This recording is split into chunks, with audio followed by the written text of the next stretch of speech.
Le 21 décembre 1990, la dernière gaillette de charbon est remontée du puits de la fosse 99 bis de Wagny.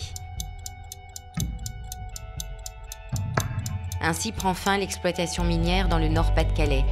Une aventure de 270 années qui a laissé des marques indélébiles sur les territoires.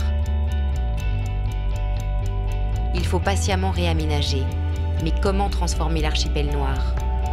La réponse est donnée le 29 novembre 2004, lorsque décision est prise de créer le Louvre à Lens.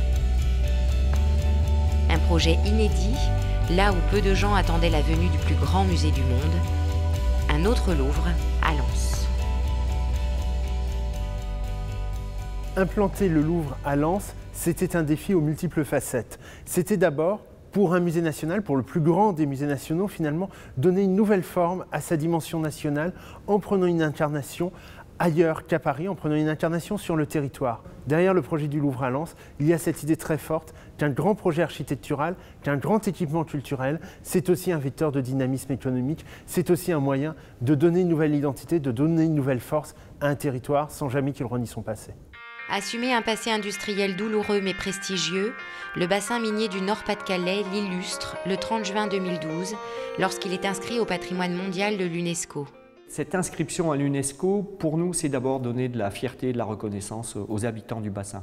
Mais au-delà d'améliorer l'estime de soi et donc la capacité à retrouver de la confiance, c'est aussi changer l'image du territoire, une image de qualité, c'est la plus belle marque mondiale qui puisse exister. Et donc derrière ça, c'est finalement redonner la capacité d'entreprendre, du dynamisme, de oser porter des projets. Le Louvre, c'en est un exemple. Et finalement, c'est dans la tête que va se jouer le plus l'apport de l'UNESCO.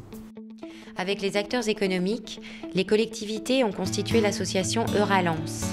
Ses missions, aménager le territoire et fédérer des projets qui délimitent les contours d'une métropole régionale en devenir.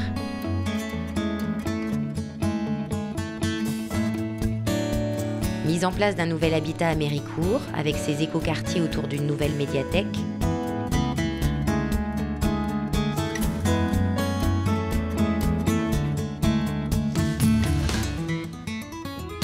Émergence d'équipements culturels innovants, comme le Métaphone, nouvel instrument de musique urbain, construit à Wagny sur le site de la fosse 99 bis, où son et architecture deviennent indissociables.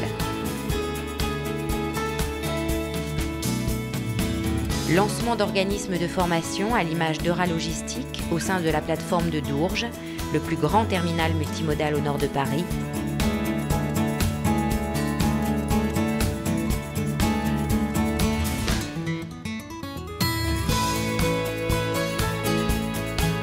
Rénovation de l'habitat ancien au cœur de Liévin, autour de l'église de Saint-Amé, qui abrite l'œuvre de Raymond Mason, Une tragédie dans le Nord.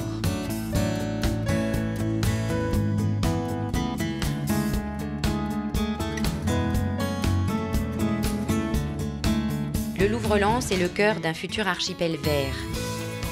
Dans la démarche Euralens, les collectivités ont confié l'aménagement de ses abords à l'équipe des Vignes, de Ports-en-Part.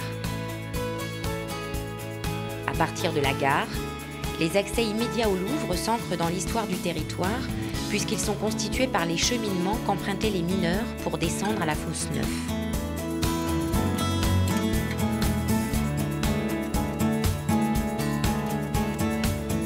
Un vocabulaire paysager simple est adopté et un système de plantation original unifie et rassemble les différents projets entre eux qui contribuent à bâtir l'identité d'une nouvelle métropole durable.